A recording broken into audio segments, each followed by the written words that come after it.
اللهم صل صلاة كاملة وسلم سلاما تاما على نبي تنحل به العقد وتنفرج به الكرب وتقضى به الحوائج وتنال به الرغائب وحسن الخواتيم ويستسقى الغمام بوجهه الكريم وعلى آله. اللهم اجعلنا في جميع أحوالنا محفوظين وعن الفضح أمام عبادك مستورين. اللهم لا تجعلنا نجترئ على الخطايا، واجعل هوانا فيما شرعته لنا ورضانا فيما يرضيك عنا. اللهم اجبر تقصيرنا في الطاعة وذكرنا بحب لقائك كل ساعة، واحشرنا مع سيدنا محمد صاحب الشفاعة. اللهم اقض عنا ديونا أثقلت أكتافنا وأذلت وجوهنا، فكن لنا يا ربنا لخواطرنا جابرا ولعيوبنا عن خلقك ساترا، إنك أنت الواسع الكريم يا الله. والحمد لله.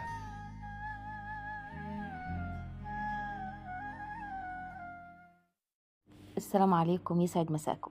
مساء الفل والرضا والرزق على احلى متابعين في الدنيا. اخباركم عاملين ايه؟ يا رب نكون في احسن حال واحسن صحه. ورجعت لكم بيوم جديد وفيديو جديد، بس يلا بينا نقول صلوا على الحبيب عشان قلبك يطيب عليه افضل الصلاه والسلام. وكمان اقول يدوم عزك، يدوم عزك اللي بتعملي لايك وتشتركي في القناه، يدوم عزك اللي بتكتبي تعليق حلو جو وزين. ربنا يبارك فيك ورب عيلتي هتكبر بيكم وليكم، هتكون عيله كبيره جو قويه يوميات السعيد وعوايد. بشكركم على كلامكم الحلو وعلى تعليقاتكم اللي بتديني طاقة إيجابية. ربنا يبارك لي فيكم، ربنا يدومكم نعمة في حياتي. النهاردة يوم جديد وفيديو كله طاقة إيجابية، ومكملين باقي تجديدات في بيت أبويا. لما نحكي في فيديو النهاردة وأقول لكم وصلنا لحد فين. كلمة شكر قليلة على كل متابعيني وأخواتي. انتوا أحلى حاجة حصلت في حياتي، ده حقيقة يعني. ربنا يدومكم نعمة في حياتي. بشكركم آه، على كل التعليقات الحلوة اللي كل المتابعين بتوعي بيكتبوا لي ان هم بيحبوا التصوير في بيت ابويا وبيحبوا الروتينات في بيت ابويا حتى بعد التجديد. اكتر من حد كتب لي احنا يا ام مريم اكتر حاجة بنحبها واكتر واحلى حاجة في قناتك هو التصوير في بيت ابوك. سبحان الله، يعني انا كنت حاسة ان بعد ما نجدد البيت مش هتحبوا الروتينات فيه يعني. مش هتحبوا الروتينات اللي كنت بعملها الاول يعني. بس اتبسطت جدا وفرحت جدا، وعشان كده مرضتش انزل لكم انا مصوره فيديوهات في بيتي، بس برضو عايزاكم تحبوا بيتي يعني. حبوه معايا عشان انا كمان بحبه، فعايزاكم تحبوه معايا. يعني كميه راحه نفسيه في البيت اللي انا قاعده فيه يعني حاليا ما شاء الله تبارك الرحمن جميل جدا. راحه نفسيه وكله. بصوا البيت من اول ما دخلته، طبعا القناه راحت مني، كنت منزله فيديوهات بالتفصيل اللي حذفها اليوتيوب. اني مبسوطه جدا بيه. البيت ده بركه. على فكرة صاحب البيت آه الله رحمة الله عليه، الله يرحمه يعني، يجعل مأواه الجنة. مات شهيد. آه ف آه فالبيت كده ريحه حلو وكله بركة كده وكله رزق وفرحانة جدا بيه يعني، فعايزاكم تحبوه. ففرحت جوي ان كلكم حابين الروتينات في بيت ابويا، وحابين ان انا اكمل لكم فيديوهات بتاعه بيت ابويا كلها. عشان كده ان شاء الله باذن الله باذن الله لحد دلوقتي انا ما نزلتش روتين في بيت ابويا من الروتينات اللي متعودين عليها، لان فعلا انا لا بعمل فيديوهات ولا بصور. ده حقيقه يعني. الصنايعيه زي ما انتم شايفين مش انا اللي بصور، انا بتحايل على اللي بيصور، عشان كده التصوير دايما مقطع ومش كامل يعني. بس هاعمل إيه يعني، باقول أهو نُص العام والعام كلّه، أفرّحكم معايا يعني. في حاجات برضه اتعملت ما عرفتش أصوّرها، بس هاورّيكم الشكل النهائي بتاعها. بس ناوية إن شاء الله، إن شاء الله بإذن الله لمّا أرجع. أنا موجودة حاليًا في بيت الإيجار، بس حبّيت أنزّل لكم فيديوهات بتاعة بيت أبويا عشان كلّكم طلبتوا فيديوهات بيت أبويا يعني، فعندي كمية فيديوهات حلوين. فهانزّل لكم الفيديوهات وبعدين كده قُلت إيه، أخلّي يعني يوم في الأسبوع أنزّل لكم فيديوهات. عندي فيديوهات مصوّراها عند حماتي، بس أنا عارفاكم بتحبوا التصوير عند حماتي. وعندي فيديوهات مصوراها في بيتي هناك، فقُلت حتى يوم في الأسبوع أنزّل لكم فيديو من الفيديوهات اللي أنا مصوراها. فحبيت أشكركم يعني بجد، اتبسطت وفرحت جوي. قُلت عشان لو قعدت فترة في بيت أبويا يعني عشان فترة علاجي، الأيام الجاية إن شاء الله لمّا أنزل أقعد معاهم شوية هاكون مبسوطة إن أنتم مبسوطين إن أنا باصوّر لكم هناك يعني، هاروح أصوّر لكم مخصوص. وعايزة أقول لكم برضه على حاجة، سبحان الله، سبحان الله يعني، متوسط مدة المشاهدة بيبقى حلو ما شاء الله تبارك الرحمن عن أي فيديو تاني بانزّله. دي حقيقة من زمان، من أيام القناة الكبيرة بتاعة الصعيد وعوايده. والناس اللي ما تعرفنيش، أنا قناتي الكبيرة الصعيد وعوايده، كل مرة باقول لكم وبانسى، بس النهارده إن شاء الله مش هانسى، هاسيبها لكم في أول تعليق مثبت، فيها 115,000 مشترك، فيها مشاهدات بالملايين، كانت أول قناة صعيدية تاخد مشاهدات م م عالية في وقت قليل. حققت نجاح القناة في أقل من شهر، سبحان الله. يعني في خلال 15 يوم كانت الصعيد وعوايده ترند، وكانت مشاهداتها بالملايين. لكن للأسف القناة ما فيش حاجة دايمة لحد. آآ الحمد لله على كل حال يعني، راحت وقعت وبعد كده اتسرقت وبعد كده الشركة خدتها وبعد كده رجعتها وبعد كده 4 مرات دخلت مراجعة واليوتيوب رفضها للتفعيل، واخدة عين حلوة، حلوة، حلوة يعني. لدرجة كله مستغرب، حتى مستر عاطف إن القناة 4 مرات تدخل مراجعة واليوتيوب يرفضها إنها تتفعل يعني. واشتغلت وحققت أعلى ربح حصل في تاريخ البشرة، ما خدتش منه ولا جنيه، باقول الحمد لله. فصممت وحاربت وتعبت واتظلمت ورجعتها، بس رجعتها بلا فايدة، بس برضه لسه هي في قلبي. ولما جيت عملت قناة تاني حذفها اليوتيوب، وعملت قناة تاني ما نجحتش، وجيت عملت يومات الصعيد وعوايد ورفعت شوية، فرحتني كام يوم كده بس ما فرحتش قوي، ورجعت هبطت تاني ورجعنا دينا مكملين فيها بالرغم من التجديدات دي. لو على الصعيد وعوايده كان زمانها مشاهداتها كلها معدية، اللهم بارك. لكن بقول اللهم لك الحمد، أكيد رب العباد شال حاجة ما كنتش هقدر عليها، ما كانش هتدويها ملايين الدنيا ولا أي حاجة. بس باحب المجال، باحب وجودكم، باحب إن أنا أكمّل. ولسه أم مريم زي ما اتعودتوا معاها بنقول ما فيش مستحيل، ما فيش مستحيل يا أم مريم، لأ ما فيش مستحيل. لسه زي ما أنا ما اتغيّرتش، عندي يقين وعندي ثقة بالله إن ما فيش مستحيل. ولسه باجي أخدوني كده إن أي حد بيحب شغل معيّن يكمّل فيه بإصرار، أكيد إن شاء الله ربنا هيكرمه. طوّلت عليكم، بس يعني بمناسبة الكلام جاب بعضه. آآ الجو رايق، فرحة نايمة ومودة نايمة. عايزة أقول لكم الساعة 9:00 ص عشان ألحق الفيديو يحمّل عشان يلحق ينزل لكم. ما لحقتش أسجله الفجر، فكنت باصلّي وأنا باغمّض في عينيّا. عندي نوع علاج باخده، أول ما باخده هو 10 دقايق وباتوكّل على الله بانام يعني. فقُمت بدري عشان خاطر أخلّص اللي ورايا أسجّل الفيديو وأشوف شغل البيت وأشوف البنات يعني طلباتهم إيه عقبال ما يصحوا، عشان مطلّعين عيني الاتنين. المهم هنا بتعملي إيه يا أم مريم؟ هنا بنعمل السلم إيه، شُفتوا معايا السلم ومدخل البيت. هنا بنعمل الحمام اللي تحت اللي في المنظرة اللي إحنا هنشطّبها ونغيّرها مع بعض.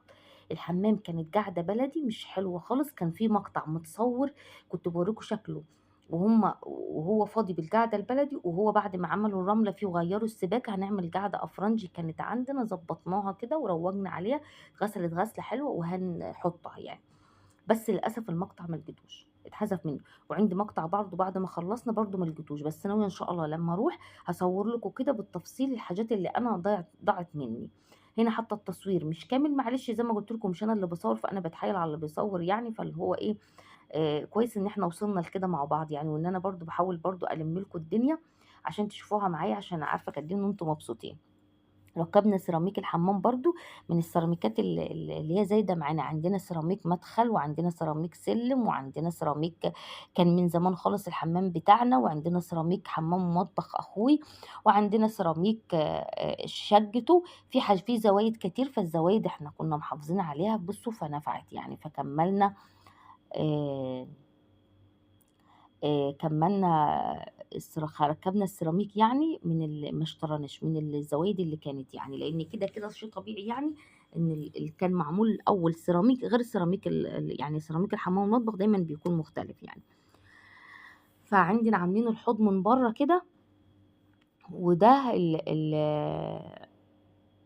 ال الحمام كده من جوّه غيّرناه بالمرّة. بُصّوا، عايزة أقول لكم البيت نَفْسه تحت أخد وضعية سباكة كإنِّك من أول وجديد. عايزة أقول لكم صرف مبلغ للسباكة ما كانش متوقّع، لإن السباكة كانت بايظة، كانت معمولة بُصّوا مش صح. بس المهم إن هي اتضبّطت يعني الحمد لله على كل حال. يالّا بقى اعملي لايك واشتركي في القناة عشان يوصلِك كل جديد معايا. ولو أنتِ أول مرّة تشوفي قناتي قولي لي من أي بلد بتشوفيني عشان أنا وكل عيلتي نرحّب بيكِ.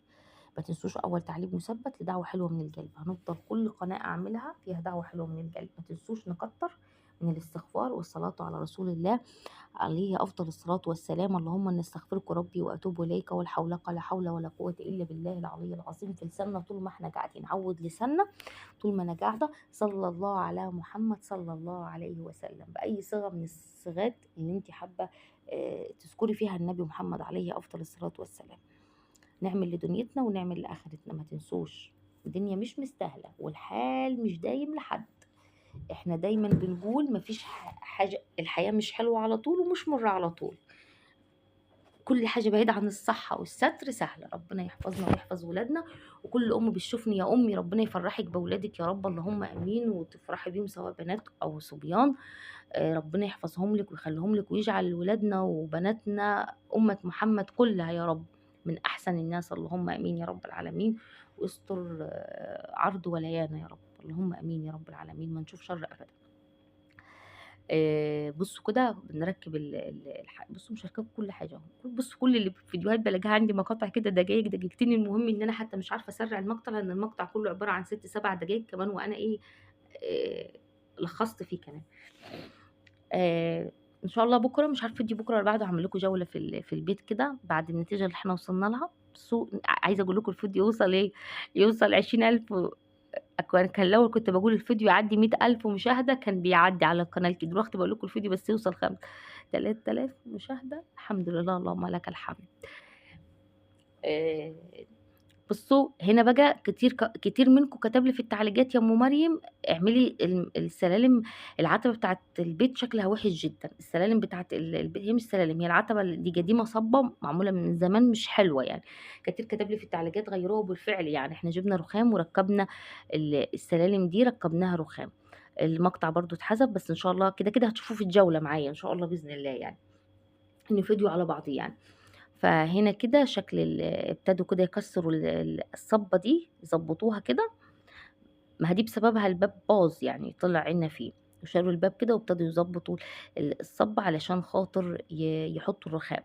عايزه اقول لكم الكسير والتوضيب اخد وقت اكتر من تركيب الحاجه نفسها. يعني ركبنا الرخام بتاع الشارع اللي هم عملنا 3 سلمات قدام كل باب بلون السلم، بلون رخام السلم يعني. هو نفس الرخام عملناهم معاه يعني بالمرة. غيرنا الشكل كده بتاع المدخل البيت، فرق كتير قوي. بالنسبه للمتابعه عليا بتقول: يا ام مريم انتوا كده ما عملتوش حاجه، ريحه البهايم بتبقى جالبه البيت ليه، خليتوا الباب مفتوح بتاع الوسطاني ده اللي هو في الجنب ده كده. اما اروح اصور واوريكم. عايزه اقول لك البهايم بتاعتنا ملهاش ريحه. ليه ملهاش ريحه؟ لان المكان بتاعها مفتوح. هصور لكم، دي حقيقه، دي حقيقة فعلا يعني. أي حد بيجني بهايم وحاططها في مكان مفتوح والشمس متعرضة ليها ملهاش أي ريحة، غير اللي محطوطة في دور أرضي ومقفول عليه مفهوش هوا ولا شمس بتدخله. احنا ساكفين لهم بوبوس كده وجريد، والبيبان والشمس مفتحة من كل حتة، ومش معمل لهم تكفيلة يعني زي ما انتوا فاهمين. وكان قبل يعني كان من فترة كنا بنطلعهم قدام الباب، فالبهايم طول ما بتطلع وبتدخل والمكان بتاعها مكشوف. دايما انت لو تلاحظوا اللي عنده حوش بهايم او عنده غيط مفيش سقف اساسا كده، لان البهايم وخاصة في الشتاء عشان خاطر بيطلعوها عن الصيف أول ما كده بعد العصر كده تلاقي اللي عنده بهيمة عنده جاموسة طلعها شوية خرفان صغيرين بيطلعهم لبره. مكانهم ما بيعملش ريحة عشان مكانهم مفتوح، عشان تبقى عارفة يعني مفيش أي ريحة خالص، بالعكس باب مقفول. لما اروح اصور كده مخصوص وهوريكي شكله عامل ازاي. حبيت ان انا ارد على السؤال اللي سألته، متابعتي سألته في الفيديو اللي فات. برد على اسئلتكم دلوقتي اول باول، كل ما حد بيسأل سؤال برد عليه اول باول. هنا طبعا بيظبطوا كده السلم وبيعملوا المقاسات بتاعته وبيظبطوه كده زي ما انتم شايفين يا بنات، عشان خاطر يركبوا الرخام بتاعنا كده. شغالين تكسير يا بنات عشان خاطر ايه، يظبطوا الرخام كده ويركبوه يا بنات في المدخل البيت. دعواتكم يا بنات ليا بالشفا، ربنا يشفيني يعافيني ويشفي كل مريض بيتألم، اللهم امين يا رب العالمين. وما ننساش دعواتنا الحلوه لانسه منى، ربنا يفك كربها ويزيل همها ويطلعها من اللي هي فيه بخير وسلامه، اللهم امين يا رب العالمين. وينصرها على من ظلمها ويكرمها بالزوج الصالح ويجمعها نفسها تزور النبي محمد عليه افضل الصلاه والسلام، احنا امه محمد، اللهم امين يا رب العالمين. ما ننساش ندعو السهير، ربنا يفك كربها ويزيل همها ويسد دينها ويشفيها ويعافيها يا رب، اللهم امين يا رب العالمين. وما ننساش يا بنات دعواتكم ليا بالشفا، ربنا يشفيني ويعافيني يا رب، وربنا يكرمنا بالميت الملك، اللهم امين يا رب العالمين. انا وانتوا كل من جال امين، اللهم امين يا رب العالمين. دعوة حلوة من القلب لكل عيلتي، عيلة الصعيد وعوايده، بالستر والصحة وراحة البال ورزق يتعجب لها للسما والأرض، ربنا يرزق كل مشتاق، ربنا يطعم كل محروم، ربنا يديكم ويرضيكم ويفتح لكم أبواب الرزق الحلال يا رب، اللهم آمين يا رب العالمين. دعوة حلوة من القلب لأبو أحمد مريض سرطان، ربنا يشفيه ويعافيه ويشفي كل مريض بيتألم. دعوة حلوة لأم سلمان بالصحة والستر وراحة البال ورزق يتعجب ليها للسما والأرض، اللهم آمين يا رب العالمين. دعوة حلوة من القلب لأسماء، ربنا يكرمها بمهدي، اللهم آمين يا رب العالمين. والرحمة لوالديها، ربنا يرحمهم ويغفر لهم ويجعل مأواهم الجنة، اللهم آمين يا رب العالمين. وفك كربها ويزيل همها. معايا خبر حلو جدا، متابعتنا أمال بتشكركم، بتقول وعايزة كل متابعيني يفرحوا، بتقول لي ابنه اتقبل في كلية الطب وجاه الرد، احنا فرحنا يا رب، تفرحي انت كمان وتكبر قناتك، ادعي لي بالشفا، ربنا يبعد عنك العين والحسد، تحياتي من الجزائر وعن اولادك بنتي الغالية، ربنا يفرحكم ويحقق لكم كل اللي بتتمنيه لبناتك. تسلمي لي تسلمي لي، مليون مبروك لابننا واخونا وولدنا، انا مش هصغر نفسي، انا اقول اخويا الصغير، ايوه ده كلية الطب، انا لسه نونة، ايوه. ربنا يا رب يفرحك واحنا فرحنا ليك ومليون مبروك ليك يا حبيبتي وامي الغاليه. الف الف مليون مبروك فرحتك بابنك، انا فرحانه، حاسه فرحه النجاح فرحتين يعني، انا فرحانه جو ليكي عشان ربنا يا رب حجج له حلمه وده تعبك وشجاكي انت، وربنا جبر بخاطره عشان خاطرك انت، ونقول له مليون مبروك، ربنا يجعله من احسن الناس، اللهم امين، واحلى دكتور ودكتور عيلتنا يا رب. كل متابعيني يباركوا لها في التعليقات، حبيبتي امال من الجزائر ابنها اتجبل في طب، عقبال بنات يا رب وامه محمد وعقبال ولادكم كلكم. دعوه حلوه لمتابعتي، بتقولي ادعي لي ربنا يشفيني ويبعد عني كل سوء وكل مكروه، ام ريتاج، اللهم امين. دعوه حلوه لمتابعتي، بتقولي ادعي لمريم بنتي تجيب مجموع حلو في الثانويه العامه، بالله عليك ربنا ينجحها ويفك كربها ويجعلها دكتوره، احلى دكتوره تفرحي بيها يا رب يا امي، ويسعدك يا مريم يا رب انت ومريم بنتي، استودعكم الله.